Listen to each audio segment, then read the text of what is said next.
Welcome everyone to, how's that? Good. Welcome everyone to a very special Saturday gathering. Not only are we joined today by Ayya Ānandabodhī, Seminary Junha, and Anagarika Sarah, but we interrupted the people replacing all the lights halfway through, which means it's a Halloween special. The darkest we've ever had the triple gym. So, okay. A few announcements. Gary, do you have something to say about donations, perhaps?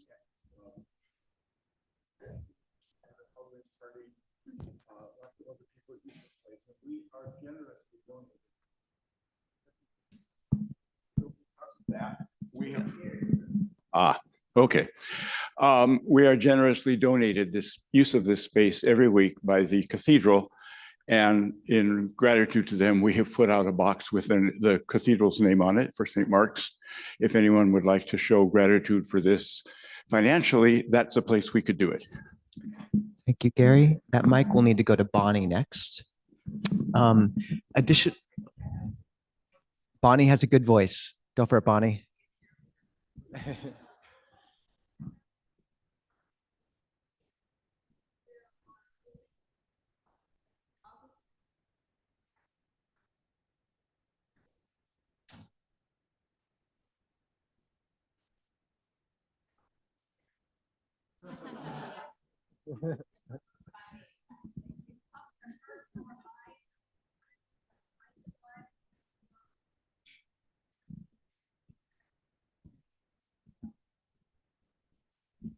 Thank you, Bonnie. So yeah, Mudita Patterson has been an amazing librarian for us, and she just can't make it up here as often for various reasons. So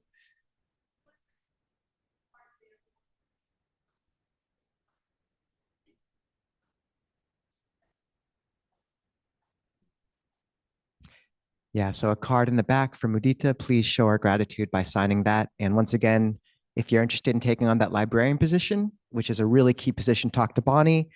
For photography, try to find Chia up in the balcony somewhere. She'll be there-ish, maybe. Okay.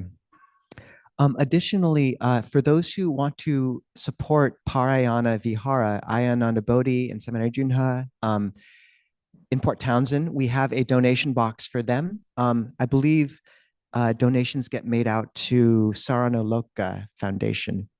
So you'll see a donation box back there, and also really wanting people to encourage people to go, pay respects, visit Port Townsend and Pārāyana Vihara. It's pretty unprecedented to have such a respected and wonderful teacher so nearby. So really encouraging people to take advantage of that proximity. And every Sunday, I believe there's an event. And we'll actually give more details on that in a second. Another few things, I have a piece of paper here. There's name tags in the back, please feel free to fill one out if you aren't wearing one. That's just nice to make people who are new sort of feel more able to kind of integrate a bit more easily if you fill out your name. We also have a potluck, so please feel free to partake of the food back there and contribute as well generously. Sorry, what else? We also have a new community member who's visiting. Max, can you raise your hand? Max was just at Birken for 3 months, and before that at Temple Monastery. He's contemplating moving to Seattle, so we want to seduce him into staying here. So talk to the guy. We also have Hans visiting from Portland. Thank you for coming, Hans. And we also have Jill Boone visiting, who was instrumental in setting up Aloka Vihara and everything that came after. So thanks so much for visiting, Jill. Okay. So Ayya Ānandabodhī first became interested in Buddhism when she was a teenager and encountered the Four Noble Truths and was deeply interested. At 24, she began her monastic training at Amaravati Monastery under Longpo Sumedho and took robes 30 years ago, about 3 days ago. 30 vasas. Not quite, but it counts. This is how we count monastic age, 30 years old. And this is kind of, it's amazing to meet someone who's been in robes that long. After 17 years, she moved to the US with the intent of helping create more opportunities for women to ordain, and took full ordination as a bhikkhuni in 2011. About a year and a half ago, Ayya moved up here, 2 years, and blessed us with her presence. And we're so grateful to be visited by such a teacher. Thank you so much, Ayya. And the seminary Junha went forth as a seminary, a novice nun, about 2 years, almost a year, almost 1 year old as a baby monastic, but we're so grateful to have her. And then Anagarika Sarah has visited us many times, or a few times at least, and very grateful to have her for one more.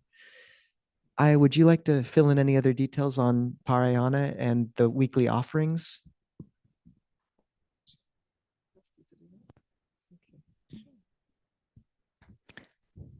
All right. As Ajahn Sumedho mentioned, we Pārāyana Vihara in Port Townsend. We are open most Sundays, not every Sunday because we're a very small community. So, but we sort of potluck meal offering and then afternoon Dhamma program with meditation and teaching. You are very welcome. Please do check the website before you make the trip out, because there are some Sundays where we're away or something and that's not happening. We also, Ayya teaches a regular online program on the 4th Sunday of every month in the evenings. Anything else? Okay, thanks.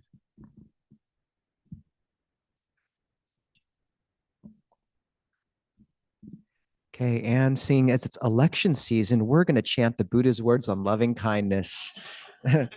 So if people want to turn to page 37, English, if you're on Zoom or YouTube, you can find the link to that chanting book in the description or chat. If you're here, just snuggle up to someone, page 37. And I feel free to, if you want, just press the button. Now let us chant the Buddha's words on loving kindness. This is what should be done by one who is skilled in goodness and who knows the path of peace. Let them be able and upright, straightforward and gentle in speech, humble and not conceited, contented and easily satisfied, unburdened with duties and frugal in their ways, peaceful and calm and wise and skillful, not proud and demanding in nature. Let them not do the slightest thing that the wise would later reprove, wishing in gladness and in safety.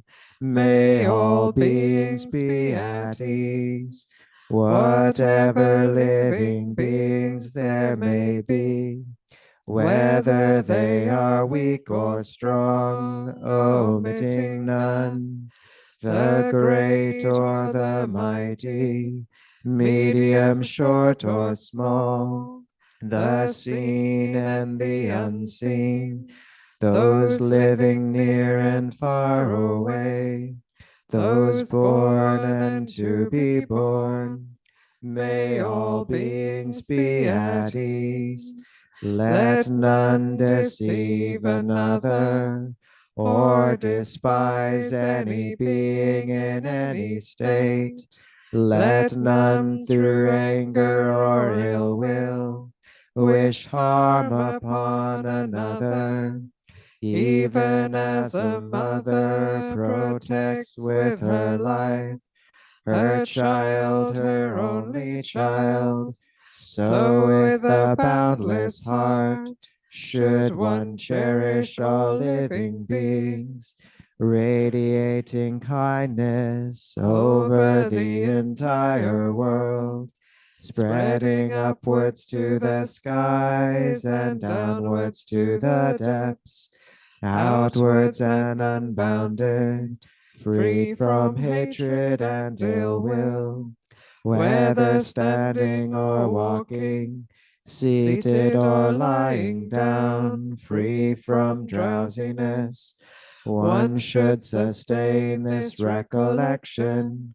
This is said to be the sublime abiding, by not holding to fixed views, the pure-hearted one, having clarity of vision, being free from all sense desires, is not born again into this world.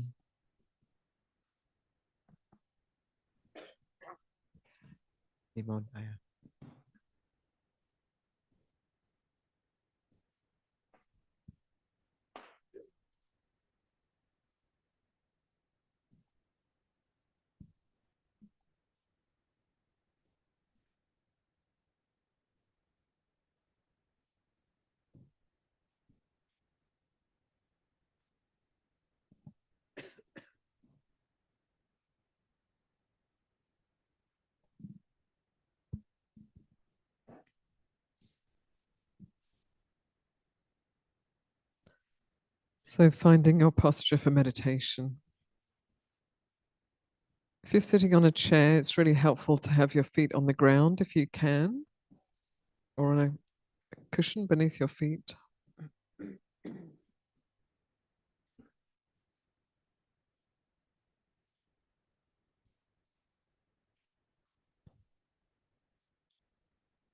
And two really key elements in the posture. One is really feeling the support of the seat beneath you, so that you can rest into this place without too much struggle.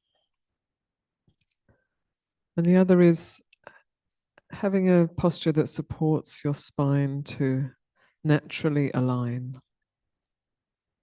You can imagine that you're being lifted slightly from the crown of the head. So resting on this earth and just lifting a little bit up into the heavens, not floating, grounded, open, aligned between heaven and earth, sky and earth.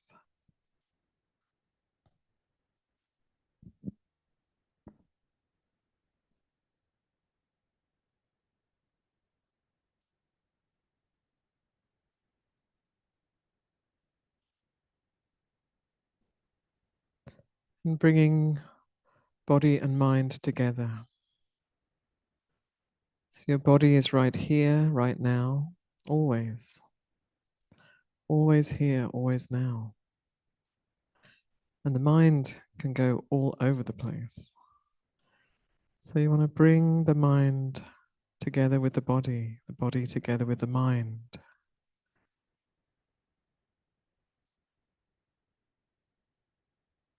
Right here, right now.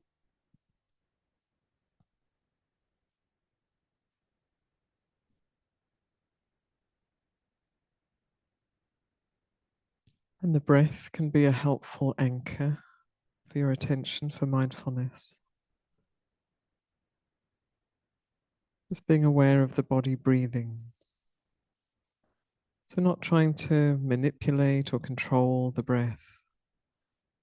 Not trying to get a particular outcome. But trusting that bringing your attention fully into the present, being fully here. When we're fully here, the Dhamma arises, we see it directly.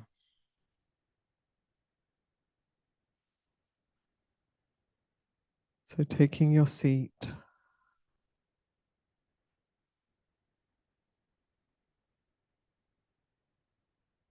and bringing your attention to the body breathing.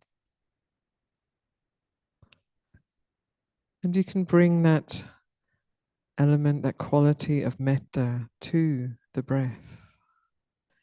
Breathing in metta, breathing out metta. It can be subtle.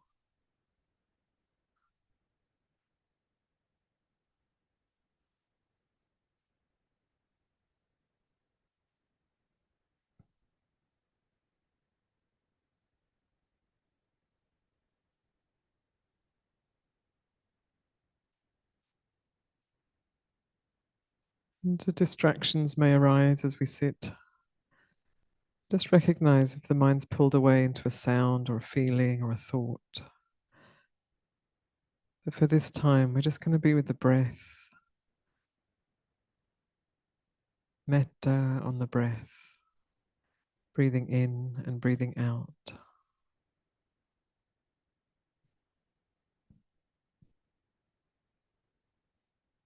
And we keep practicing in this way.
Is Mark here for the Dhamma talk request?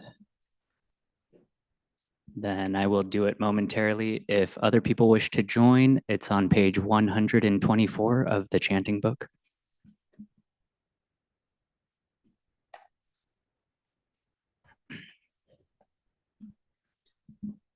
We can start by bowing 3 times if you wish. Bow.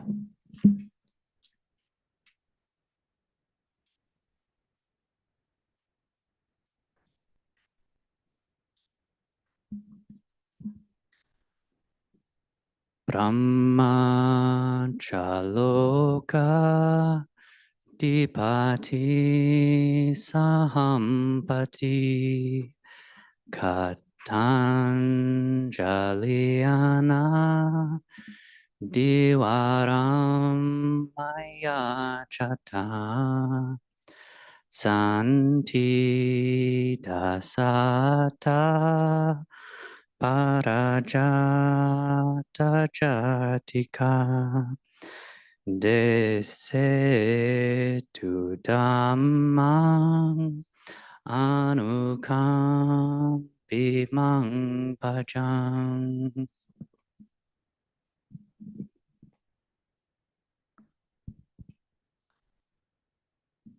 Namo tassa bhagavato arahato samma sambuddhassa. Namo tassa bhagavato arahato samma sambuddhassa. Namo tassa bhagavato arahato samma sambuddhassa.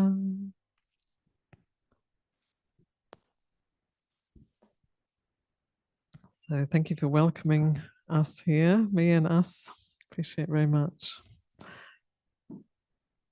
And I'm aware, can you hear me okay? Is the sound all right? Yeah, great. So I'm aware that at this time, with the elections coming up, there is quite a lot of anxiety and stress in many people. Probably not in everyone here, but in many people. And part of that is that we have a certain amount of control, but we don't have ultimate control on how all of that turns out. And that feeling of not having control can feel scary. And if we're not careful, if we're not mindful and kindful, the mind starts to run into the future scenarios, and creates all kinds of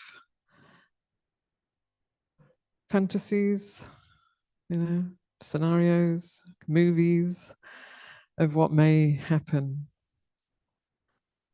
And so we can do this, this happens anyway quite often, I think, for people. The mind jumps into the future. It's a particularly charged time right now, but this is what the mind does. It jumps into the future, starts creating stories and ideas and kind of little movies about what is going to happen. Or it goes back into the past and glorifies the past, or regrets the past. And it can be that much of a person's life is spent between these two, I want to say places, but they're really ideas. The past and the future. And one of the reasons that we spend so much time in the future and in the past is not being really comfortable in the present. So if we're really comfortable in the present, there's nowhere better to be. It is the most wonderful place. Even when things are difficult, to be fully here and fully present with what's happening, it feels good. Even if what's happening is intense, is challenging, or if it's wonderful, or if it's just a bit humdrum, bringing presence to what's happening it's kind of a power. There's power there. But we can't always find our way back to the present and rest here, dwell here. So when I first started to meditate, well, actually before I started meditating, I recognized that I didn't like being here with this one that I woke up with every day and spent the day with and went to bed with. This one wasn't a pleasant experience.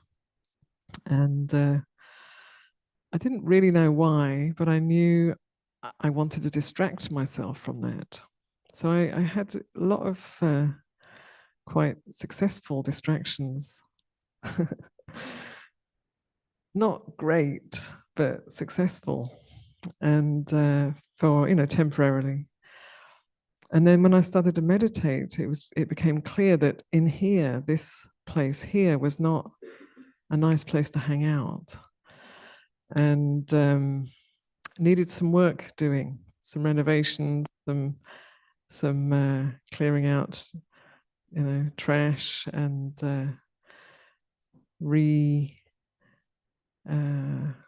airing and redecorating, you could say, inside here.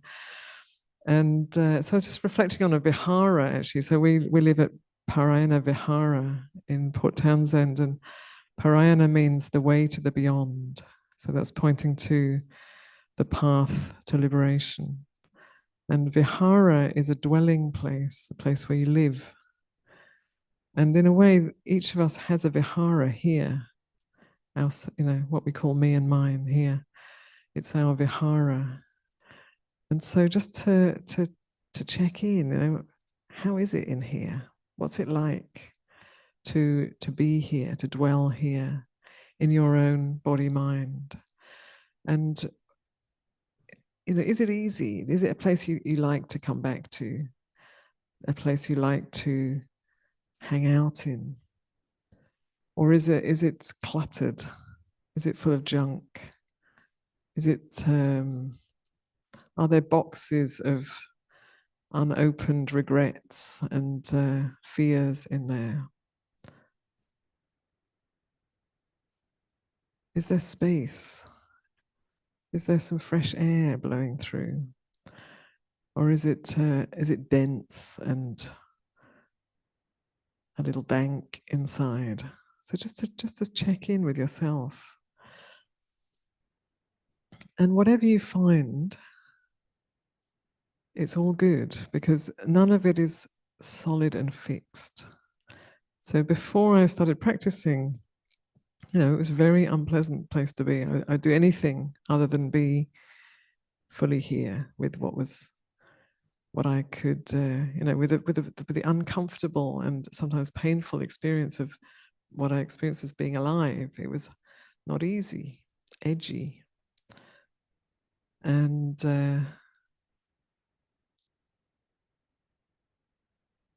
fortunately, I didn't have the option of just carrying on with my not so skillful distractions forever. I stumbled across the Dhamma, and the Dhamma pointed me to the truth of change right here, right now. That what appears to be fixed and solid and me and mine is a process that's unfolding right now. And because it's a process, it can be influenced. And if it was stuck, if it wasn't possible to influence the process in a helpful direction, then I probably wouldn't be here. I certainly wouldn't be here as a monastic, and I may not be here as a living being right now, because to be stuck, is the worst thing. It's a very painful place, and the sense of self tends to go that way. It tends to move towards stuckness, solidity, certainty. It wants certainty. The personality seeks certainty and acceptance also, actually. It seeks to, The sense of me and mine, it's always looking at, is this all right? Am I okay? You know, do you like me? Are you dangerous? You know, this kind of stuff. It's always checking things out in that way. And there's also, it has a sense of permanence and solidity. And as we continue to practice and explore this process of being alive, and explore how we've got to where we are right now, and open up to the potential of this life, which is quite beautiful and remarkable, the potential of any of our lives, of human life. Once we start to open up to that, to get curious about that, to be interested in that, then the solidity starts to break up. And gradually, what was a solid, fixed sense of self becomes more spacious, more responsive, a little bit more fluid, more attuned to nature. Nature is changing all the time. You can watch the seasons right now. You can watch the leaves falling, the wind blowing, the waves lapping or crashing. So this is nature. It's always changing. And we are nature. This body is nature. It belongs to nature. It abides by the laws of nature. And the mind is nature too. So our mind, you know, our body we can take care of and appreciate, befriend. And our mind needs guidance.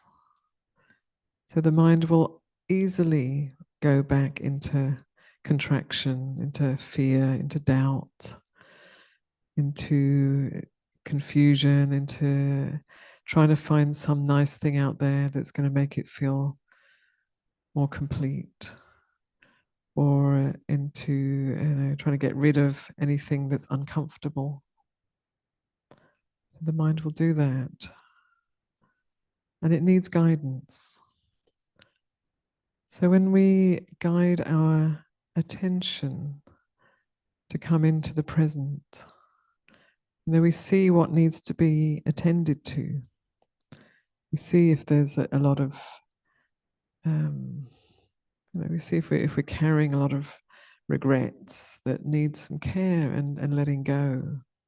The past is the past. And to have that relationship of regret with the past is like holding on to a sense of wishing things were otherwise. And there's a certain aversive quality to that. I don't want it to be, I wish it wasn't, I wish it hadn't been, if only. There's a certain aversion in that. And if we're looking to the future, hoping, wanting, desiring, clinging, then there's that, that unwholesome relationship to the future. Hope, maybe not so much. Hope is sort of a little bit on the edge. It's got some wholesome and some not so helpful, depending. But wanting and clinging and worrying, and then we're creating an unwholesome relationship with the future. So we don't know what the future is going to bring. And we don't have to hold on to the past. Sometimes we need to clear some of the past out, some of the residues of the past. We have to clear that out. Sometimes we have to ask forgiveness sometimes and offer forgiveness and allow mistakes that have happened and allow ourselves and others to move on. So making peace with the past. And with the future, we don't know, cannot know what the future holds. And there is a certain element of faith in trusting that really being present and taking care of the present, and not just being present without any discernment, but being present and seeing, what can I bring to the present moment that might be furthering. Sometimes it's going to be metta, kindness. Sometimes it's going to be a sharp edge of discernment. Sometimes it might be patience. Sometimes it might be hard work in clearing out some difficult stuff. Sometimes it might be exercising, taking care of the body, but just seeing in the moment, trusting that bringing your attention into this present moment. You need enough trust to fully arrive here. And once you fully arrive here, the Dhamma starts to reveal itself. So if we're a little bit present, we get a little taste of the Dhamma. If we're very present, the Dhamma is able to arise through us clearly.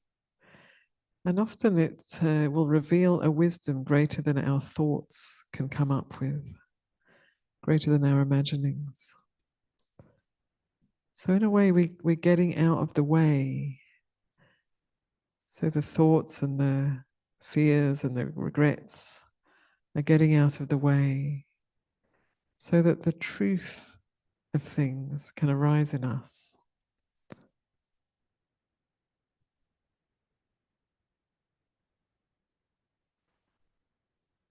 And the more deeply we settle into the present, so you might have noticed if, being on retreat, those of you who've spent time in retreat, the more deeply the mind settles, a certain wisdom arises, certain clarity arises. We even see things differently.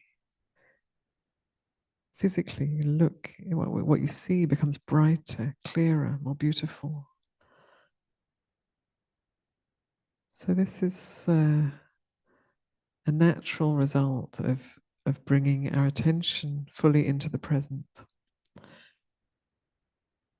So if you bring your attention to the present, but it's awful, then see why that is and do the work that needs to be done. Don't worry how long it takes. It can be years, it's fine. I like to think in terms of years. Definitely not weeks or months. Don't be in a hurry. The real work, it takes time. And it's so worth it. So doing that work, you can come back to this vihara here. And it's a place of safety. No matter what's going on, it becomes a place of safety here. Presence becomes a place of safety. And the body, gets sick and ages and it's going to die one day. It'll go back to the earth. And that's the nature of the body. It's content with that. And the mind, as long as it's not running into the future and holding on to the past, the mind is free. So that's our potential. And we can glimpse it here and there. We can have moments of freedom, enough to get us really interested in the alternative to this long round of chasing after what is pleasant and running away from what is painful. And we can taste it in moments, and sometimes longer than moments. And that gives us a glimpse of what is possible. So it's the potential of everyone here to discover and strengthen and abide in, dwell in presence. And one key element of this is to be open to whatever is being experienced. So this doesn't mean that we're like a doormat and we don't have any discernment. Discernment is a part of the path. It's a wisdom quality. But we're not saying, I only want pleasant feelings and I don't want any painful feelings. That is the trap that keeps us endlessly cycling in samsara. And in the US, there's quite a strong cultural narrative around pleasant feeling, you know. Yeah, it's got to feel good all the time. And anything that doesn't feel good is bad. So we associate a pleasant feeling with good, and we associate a painful feeling with bad. And of course, we don't want what's bad, we want what's good. But we're miscategorizing there, because a pleasant feeling is just a pleasant feeling. A feeling tone that arises, is there for a while, and it passes. And it's nice. And sometimes it's sensual, and sometimes it's what the Buddha calls unworldly, which is the beautiful feeling that arises through generosity, or through enjoying being present, or through having done a good act, or through appreciating one's ethics. You know, this is like a good feeling that arises not through getting something, not through some thing that we have, that, or taste or touch or sight that we have for a moment until it passes. But this is a pleasant feeling that arises in a way through presence and through giving.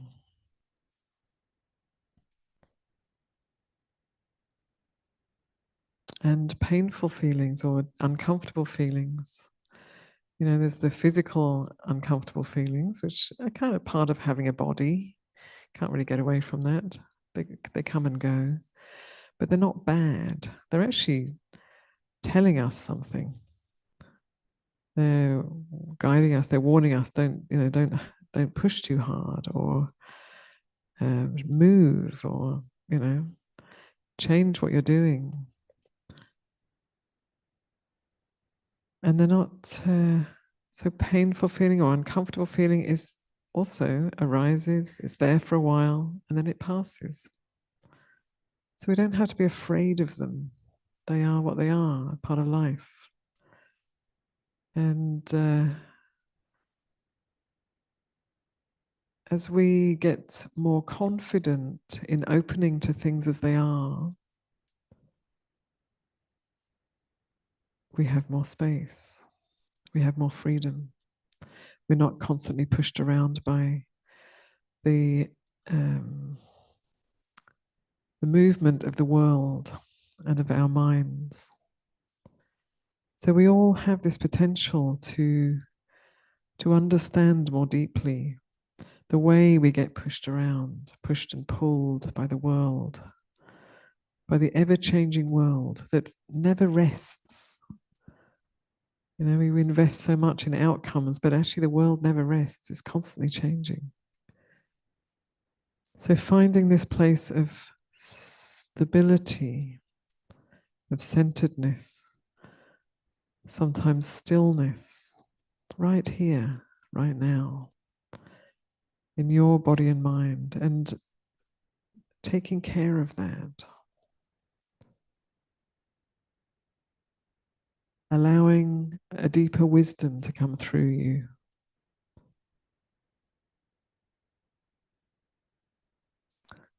So I want to offer that today.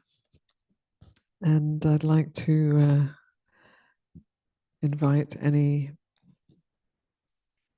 questions or comments that anyone has. Andamayam Dhammakatayu Sadhu Karang Dharamase Sadhu Sadhu Sadhu Anumodami. So people can feel free to stand up and stretch their legs a little bit before Q&A if they want. Also, who would like a window open to get some airflow? I'm unsure. Yes, there's some nods. Tyler, would you mind opening 2 windows, one on either side? And yeah, as Ayya noted, this is a chance for people to ask questions. So if you just raise your hand, a mic runner can get the mic to you, and just state your name and then the question. And if you're on Zoom, you can raise your electronic hand. And this is kind of a precious opportunity to actually get to ask questions of Ayya, so please take advantage. Hello. I missed the introductions because I got here late. Are you fully enlightened, or the white robes stylistic choice? 2 things, no, and we're not allowed to tell you if you were. Okay, so it's just like preferential. Like if I like the white robes. So if I were to robes. Sorry, would you? I'm just following you now with the robe correlation. Yeah. Oh yeah, yeah. So is there like a prerequisite? So the robes sort of have different symbolic meaning, and the white robe, yeah, is the white robe one enlightened? So the white robes are they represent 8 precepts. So the different robes represents different levels of precepts and yeah, and so the 8 precepts is traditionally a white robe, a shaven head.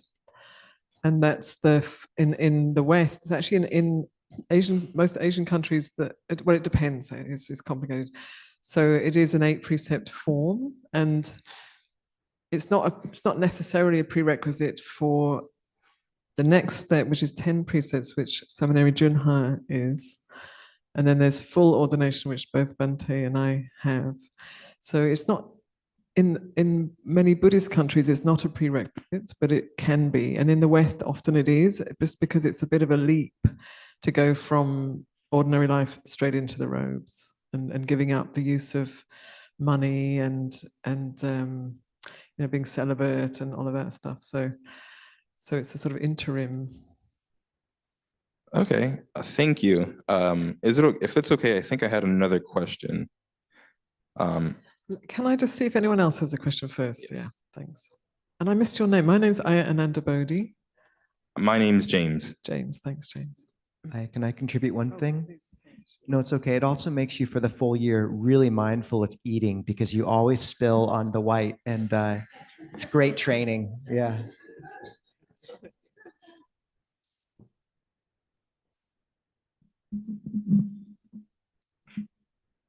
Yes. Hello. Right behind you, the mic. Thank you so much for your talk. I'm blessed with being part of a number of different sanghas, and every time I have an experience like here or with Seattle Insight, I'm so grateful for the energy that we're bringing to the world. I feel like the world needs us. And my question is, I mean, I know that Buddhists don't proselytize, we don't go out and door to door and whatever. I'm wondering, in the suttas and the teachings, what the Buddha said about the influence of all of us living a life of do no harm and be friendly, and all of what we're taking in. So I was wondering if you could comment on that. Yeah. Yeah, it's interesting that the Buddha didn't encourage proselytizing. I think because the Dhamma is to, you either get it or you don't, And if you don't want somebody trying to ram it down your throat, But he did also send people out once they were fully enlightened. He did also send people out in the 4 directions to share the Dhamma for the benefit of the many folk. So there was the teaching that was given, and he encouraged the monastics to go out and teach to benefit, so that people can benefit from that, and also the robes. You know, it's seen as one of the heavenly messengers. It's like there is another way. So to wear these robes, you know, always when we're outside, when we're at home, and that people see this, and then they have an opportunity to come and ask, or yeah, to learn more. And you know, I think about the 5 precepts. If everybody kept those precepts, I mean, imagine how the world would be. I mean, amazing. Even one of them, but all 5, it would be amazing. And so I think that he was offering an alternative way of living, which is, you know, beautiful and beneficial and leading to freedom, while knowing that not everyone's going to do that. That's my sense. So it's kind of like this opportunity and an offering, but not expecting that everyone's going to pick it up. Do you want to add anything?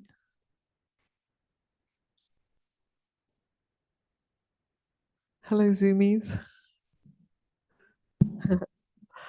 Nice to see you. Holly, oh, hello, Holly. I didn't see that. Hi, please go ahead with your question.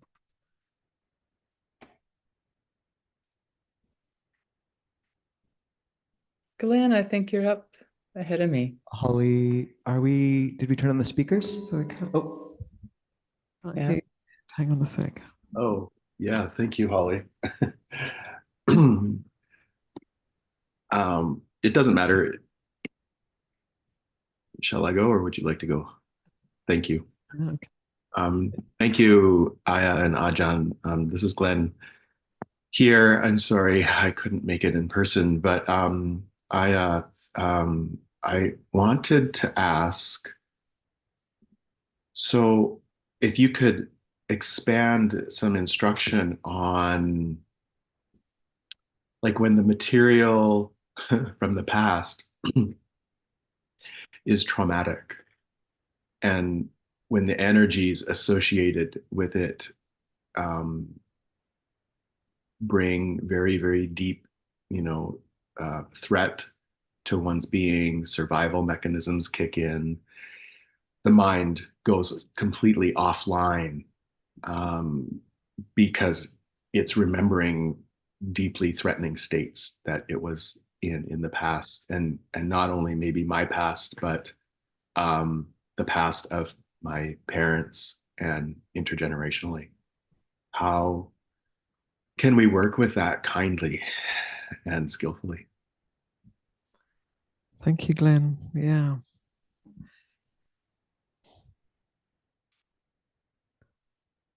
So there are a few things. So it's important to not be trying to dredge up the past. You know, if you have difficulty if you have trauma in the past, which many of us have, you don't want to be trying to stir it up and find it and pull it out, because it will arise when it's kind of ready. And it can be that we start the practice with, you know, with already a lot of trauma or shock in the body, and just going there isn't the right thing to do, because we get, you speak about being frozen, or sometimes we can be dissociated, you know, these things can happen. So that's why it's important to make to make this a place that you can come back to. So one thing that is important is to have an environment that feels safe enough. And part of that is friends, whether they're with you, or, you know, you can meet on Zoom or have a phone call or whatever. Friends are really, really important for having a sense of safety and connection. And then to check in with your actual environment. So when a trauma arises, we can be overwhelmed with the memory, and we can even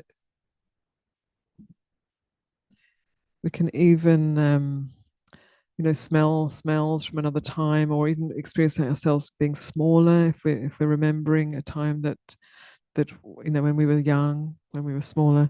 And so it's very real. It feels, and then that's overwhelming. And so finding ways of checking in with the present. The present is always our support.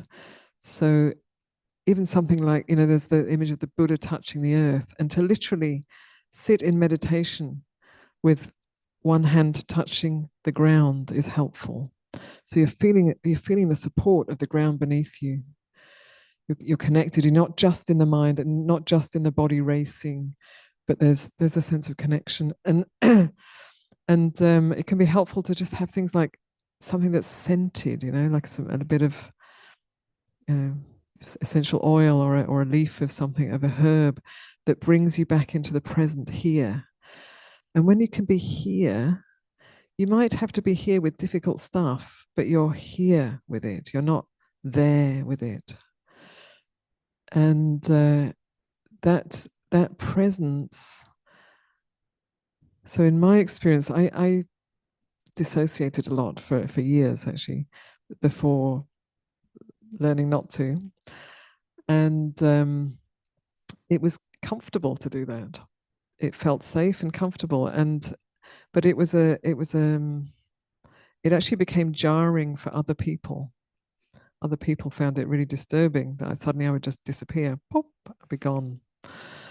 And so I realized, I kind of started to feel like a bit accountable, and I'd have to kind of come back, which felt frustrating because it was almost like a little cave I could go to that was where I didn't have to deal with stuff, but people started to notice.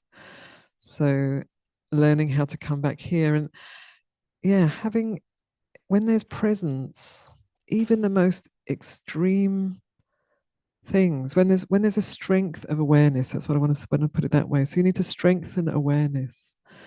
And you strengthen it with less difficult things, with ordinary things and even pleasant things. And when the awareness is stronger, then you can pretty much sit with anything. I've been through some wild times. And then there's the, of memory coming up that's very extreme. And then there's a part of the awareness that's going, it's okay. It's just the mind. And the body's racing and the mind's racing, and then it's okay. It's not, there's no danger right now. And you might need to just touch the earth, look around. And it's not going to last forever. And it's not really who and what I am. This is just something that's been held that needs to come into consciousness now. And I know it's not always true. Sometimes things are too much, but mostly even if it can be really, really on the edge, mostly they're manageable. So I've definitely had times when I've thought, it's too much, I can't bear it. And then I realized, I am bearing it. And I kind of almost wish I wasn't, but I am, So then there's like, that's presence again. I am bearing it, and it'll change. So to strengthen the awareness and trust that it does empty out. It does clear out over time. Yeah. And there are so many very wonderful, skillful means nowadays with, therapeutic modalities, many that can work with personal trauma and also ancestral trauma. And it's pretty awesome time to live in that regard. So I really wish you well on your path of healing and transformation. Thanks. Thank you so much.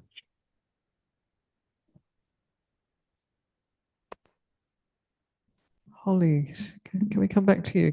Yes, it's nice to see you and be here today. I've spent so much time selling and moving, and thank you for Clear Mountain Monastery for existing and being wonderful. And thank you, Ayya, for speaking with us here today. I had a one-on-one with Ajahn Sumedho yesterday, and one thing we talked about in meditation was pausing. And so both he and I tend to go like from one thing to the other in life. Just in our day-to-day life, we just have a difficulty pausing. We're very productive. So in meditation, that's not so helpful. So he was, he was talking to me about this release. I was bringing up that I like the manner of looking at my practice as letting go of things, as releasing things. And so he took it down to meditation as, what about taking a pause? Ajahn Sumedho had taught on this. To be with the release, to just be with that release, to be with that pause before running off to the next thing, like samadhi. It's very bhavanga, it's like becoming. So my question for you is just for you to, if you would say some more to support me on that, in meditation, it would be helpful for me to be more with the pauses. But if I see a thought arise, then it goes, just be with noticing that it went and pausing. I'd like some supportive words on that, please. Thank you. So it's interesting because you kind of know what to do. That's easy. One thing I found really helpful, so I'm not so much that way inclined, but I've had times in my life when there's been a lot of momentum forward. And what I found really helpful was first thing in the morning to get up and then to sit,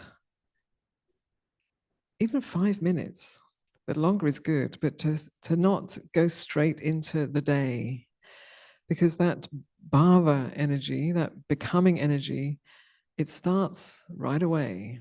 It's the first thing. Okay, and it can be enthusiastic, hey, all these great things, or it can feel driven.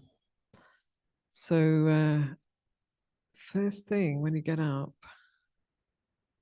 I found helpful to sit even for 5 minutes and just feel the push of that becoming energy, to feel the push and not be pushed by it, and to breathe and feel it and settle, and ideally wait until it's calmed down, and then you can still meet the day with all your energy, but with more agency, more choice. So you're not pushed around by the drivenness of great ideas or things that must be done or worries or whatever it is. So that's very helpful, I find. And then, yeah, with the pauses, they're everywhere. Pause literally is like present moment. It's always here. So, Ajahn Sumedho would talk about pauses a lot, about, his pauses were massive. He would have huge pause. Probably still does, because he was comfortable in resting in the present. So when you're comfortable to rest in the present, it sort of opens up. And then whatever needs to be done, it still gets done. It arises. But until you get there, just to notice a space between thoughts. To notice the space in a room, when you come into a room, not to be immediately looking at the people, the things, the this, the that, the other. Okay, there's all that. And then there's the space around everything. And then there's the space outside, which is limitless. Limitless space outside of this room we're in right now. So it's shifting your attention to the things, from the things to the space around things, or from the thoughts to the gap between thoughts. But also really helpful just to feel that push, that momentum, and lean back a little. I think we have room for one more question. We're going to have to wrap up a little early this today. So I had a question on taking the precepts, and thank you, Ayya, for being here. Very much appreciate it. So if you feel like you're close to being able to take them, is it good to take them and then have a bit of aspiration to keep them, or to wait until you know you can keep them? And are you speaking about 5 precepts? Actually, I was at a place this past week where there was 10, and I was like, woo. But I had a sense that, okay, I think I can do these. Right. Okay. The 10 precepts. So the 10 precepts not that easy to do in lay life, because one of the things you give up is money. It's maybe a different system. It's a different system. Yeah. Generally, I mean, it's funny we call them precepts because the actual wording doesn't have the word precept. It's a training. They're trainings. So if you feel inspired to take them on, then you take them on as a training, and that gives room for not always being perfect and starting again. So yeah, if I'm not quite sure what they are, the 10 precepts that you're, yes, but if you feel like, oh, that feels really what I want to aspire to that, I want to be, that would really enhance my life and my practice, yeah, take them on. Definitely. And it's good to do it, to have somebody witness that if you can. And then it's also good to reaffirm them regularly, weekly or every 2 weeks, to reaffirm them. And on those days you reaffirm to check, how am I doing? Where is it strong? Where is it weak? And to take care of them. Yeah, great.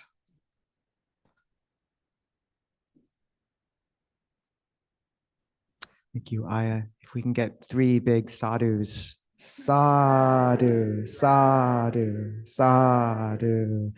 And sparkly clear mountain fingers. Okay. I was reminded during the talk, there's my favorite Onion article headline is woman distraught to find out present moment connected to other moments.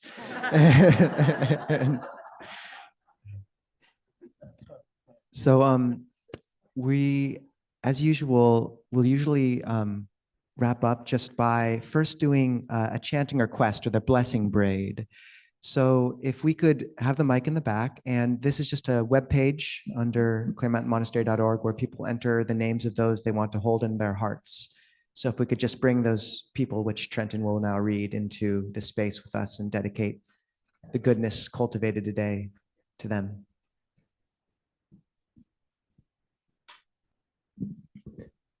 We have Jan Roberts, suffering from anorexia. Please spread metta. For Deborah R., upcoming surgery. Please send metta. For RT's father, suffering from cancer, situation critical. We have a chance for others to say names now too. Others who would like to be brought to the space.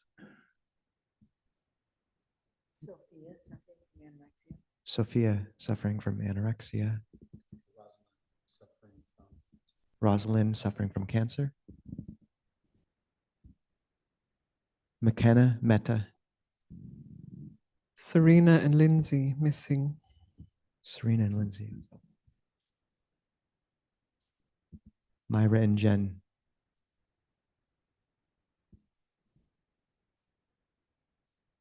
Jen's mom, Allison and Chris. Alexander.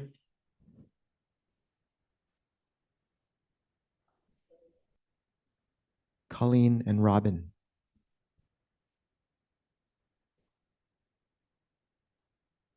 Gail Berry. Did I say that right? Gail something. Larry. Gail Larry.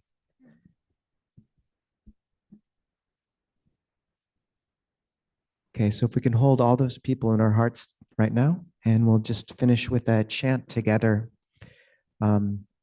If you're on Zoom, you can find the link to the book in the chat or description. And why don't we do verses on sharing merit, page 34. Would you lead us? I will hand you the book. Okay, because I slightly. Sorry.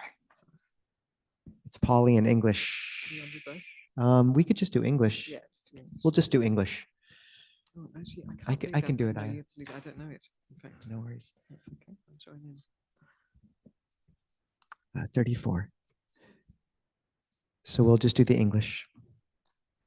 May whatever living beings, without measure, without end, partake of all the merit from the good deeds I have done, those loved and full of goodness, my mother and my father dear, being seen by me and those unseen, those neutral and diverse, beings established in the world, from the three planes and four grounds of birth, with five aggregates or one or four, wandering on from realm to realm. Those who know my act of dedication, may they all rejoice in it.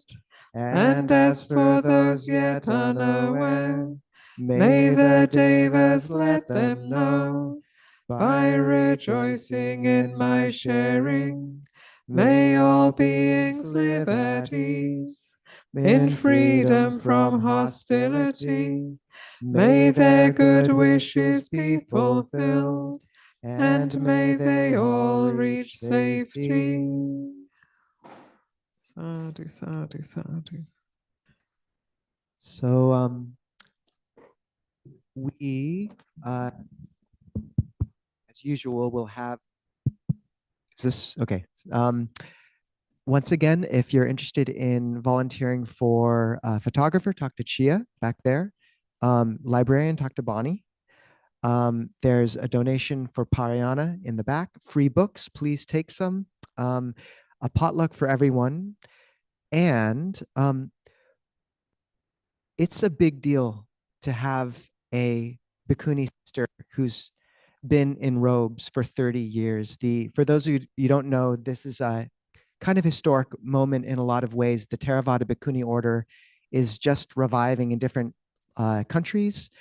I can't speak to the difficulty of being a bhikkhuni because I'm not one.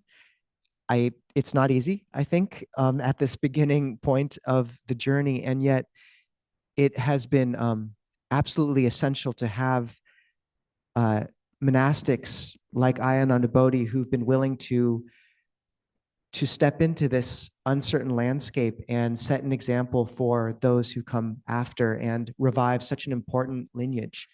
And the fact that we're here at the 30-year anniversary of Ayya being in robes is huge. And the fact that Ayya is so nearby us here in Seattle.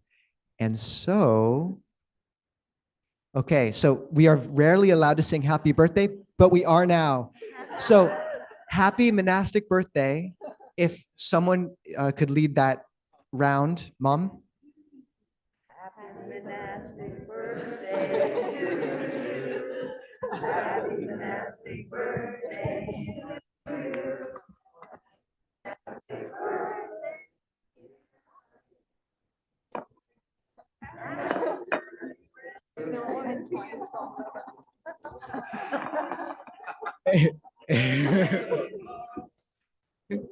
You can clap.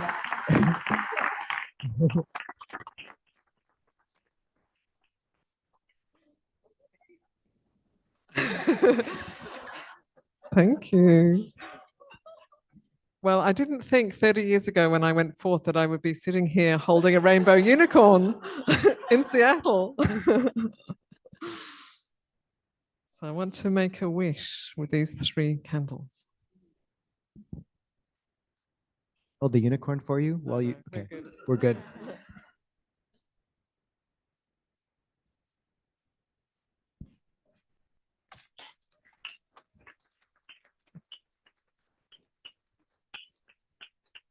And I want to say how important it is to have good brothers. It makes all the difference in the world. I just want to say that. I think people don't realize what a huge difference it makes.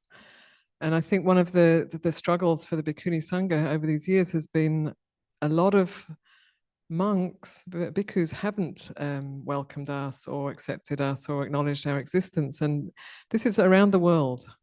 Even in Sri Lanka, where there's thousands of bhikkhunis, over 2,000, possibly way more than that, they are still not officially recognized by the country. And so it's very hit and miss whether you are, whether you have a place or whether you can join with other monastics and so on. It's much harder in that regard. So it's a great blessing to have these good brothers who have been so clear and who've taken a few risks, actually. It's like, because it's, you have to give something up in order, as a bhikkhu, in order to support bhikkhunis, especially in the Thai tradition. And I really honor that, Ajahn, that you have not just spoken about supporting bhikkhunis, but actually are supporting. And that's very, very precious, and it's powerful. And may many more monks feel encouraged to follow your beautiful example. Thank you. Thank you, Ayya. And Ajahn Kovilo is visiting Bhikkhu Bodhi, but he really would have loved to be here. And that is for both of you. Yeah. On behalf of us, we also got you this bag. It's less sparkly. You don't have to open it now. Apparently, only us Americans do that, I learned. Looks like we've got some good Dhamma books in here. And Kate got these. Apparently, the unicorn balloons are becoming a Clear Mountain thing. So Kate got those and made this lovely dessert. Thank you so much, Kate. And Seminary Junha, it's her 1 year going forth birthday too. Baby.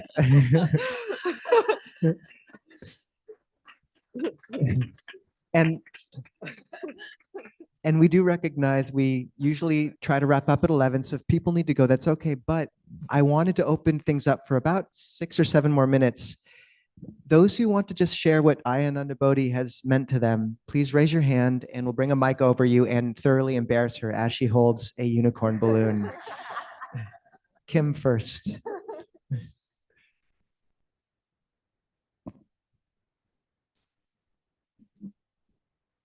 Thank you. So as we were practicing today, we first sat down and the moment I heard your voice, I think I have a Pavlovian response to your voice. And I've been coiled so tightly lately. And I heard your voice and it was like, I was reminded that my body can be a safe place, that practice can be a safe place. And I felt this just tremendous gratitude for your presence.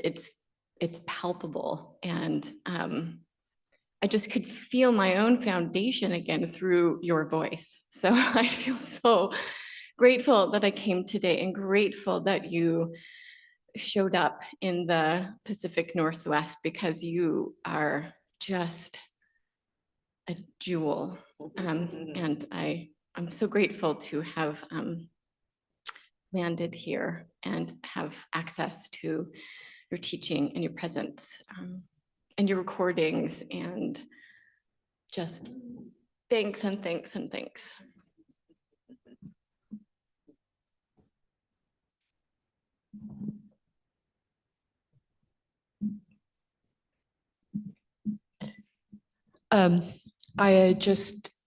I'm also very grateful for your presence here. I spent 4 months at Amaravati in 1986. It was one of the times. You may or may not know Ajahn Pabakaro is my brother. And so the nuns were baby nuns. And it was Ajahn Sundara's generation. And I'm telling you as a layperson, yeah, just the gratitude for you, appreciation, because it hasn't been easy. And seeing the infancy of the Bhikkhunī Order and Ajahn Sumedho dancing as fast as he could, and the community at times pretty rough on the nuns and the Anagarikas. And so I just, from my heart, thank you for listening to your own heart and continuing your practice and having your lineage flourish. And I always love listening to your teachings. I feel very blessed also that you've come here to the Pacific Northwest. Yeah. Thank you. Thank you so much also for mentioning, my roots. And I want to honor my elders, Ajahn Sundara and Ajahn Chandasuri. Yes. Who, and also Tanisara, who's still on the Dhamma scene very much, although not in robes. And Ayya Rochna, who I never met, she passed away before I came in, but who started the Siladra order, which gave a place, which was a community, and it was very hard in those days. It was very hard for those nuns, and they created a community, which was what attracted me to come in. I mean, I was attracted by the Dharma, but I wanted to be in a place where there were women practicing as monastics, and that was, they were right there. And it wasn't easy, but it was amazing. Actually, it was an amazing training, and I'm immensely grateful to them and to the Siladra community who taught me so much over the years, and also to Ajahn Sumedho, originally from Seattle. Yes. Who was an amazing, incredibly generous teacher, and yeah. So thank you. Yeah. Longpo Sumedho used to be an altar boy in that church when he was 11 years old.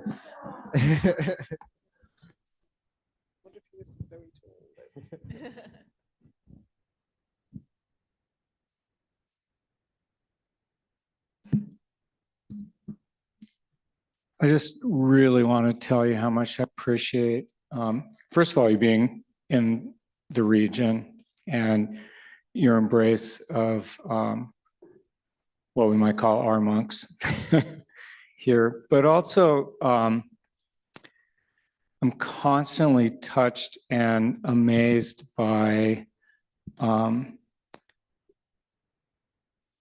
just the compassion and you know, just as hard as things have been coming up as a bhikkhuni, and your lack of any sort of ill will, or, you know, you just embrace it so beautifully, and it's so inspirational. And it feels to me, I'm not sure what the reality is, but it feels to me like there's not catches. It's just beautiful. I can say it took a little work. And gratitude is immense. You know, gratitude is a powerful tool. I have immense gratitude to be able to live this monastic life. It's amazing. In the 21st century in the West, it's amazing that this is possible. And I'm also grateful that others are interested too.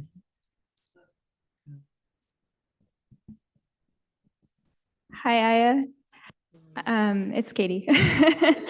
Just wanted to say thank you so much. And I was just reflecting on how 3 years ago, I think on this very day, I went to Aloka Vihara, and that was the first monastery I ever went to. And it just set off this huge journey for me the last 3 years. And it really, really changed my life in such positive ways that are still having huge ripple effects even now. And so that was just very, very precious for me. And I feel very grateful that that was like the first place that I went on, the first kind of Dhamma that I took. And I just like to, I still like just reflect on, especially during the winter retreat, just getting to be on that land and being with all of you, and Seminary Junha as well for a lot of that. So it feels really special that you're both here now. I never would have imagined that. So just feeling really grateful. Thank you.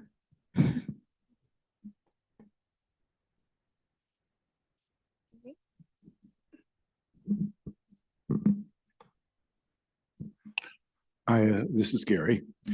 I want to comment on two things. First of all, the very real and whole self that you bring and that you help us to look at. You had a comment today as part of your presentation that the body and mind are nature, and this notion that the mind is something else rather than an activity of this organism.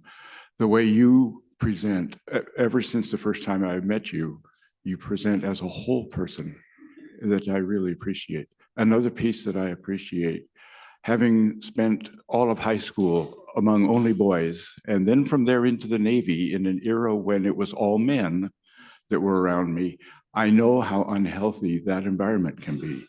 And I so appreciate the growth of the Bhikkhuni Sangha. And I also appreciate our Ajahn here and his support for it. That takes a lot of doing too. It may not be as hard as being the pioneers, but being so vocally supportive of them, that's a pioneering action itself. And we are so fortunate then for both of you being here. Thank you. I sadhu that. Thank you.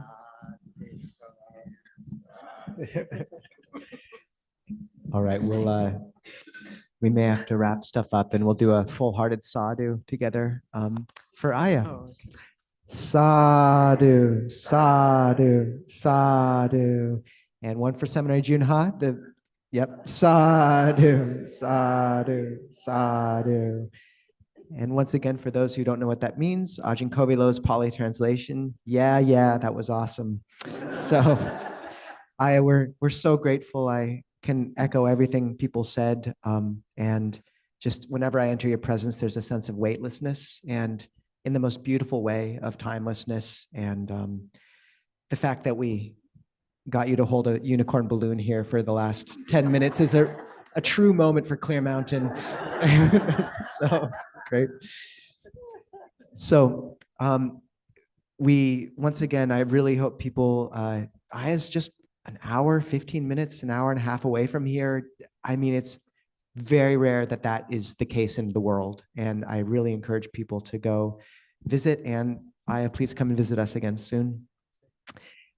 For now, people can kind of get up and just have the meal together.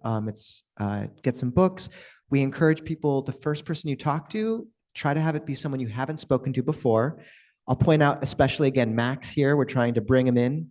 And I would also talk to Jill. She's really been foundational in the founding of Aloka Vihara. And you have about half an hour to surround these three wonderful monastics and ask them tons of questions before they have to run off and have the meal. So I would take advantage of that. Ayya, anything final to say? Sadhu, sadhu, sadhu. All right. For those who want to bow to the Buddha, you may, no pressure.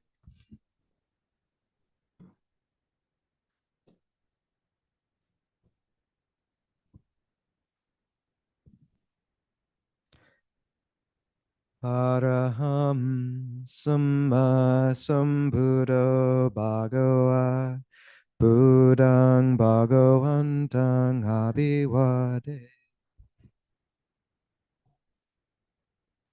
Suakato Bhagavata Dhammo Dhammang Namasam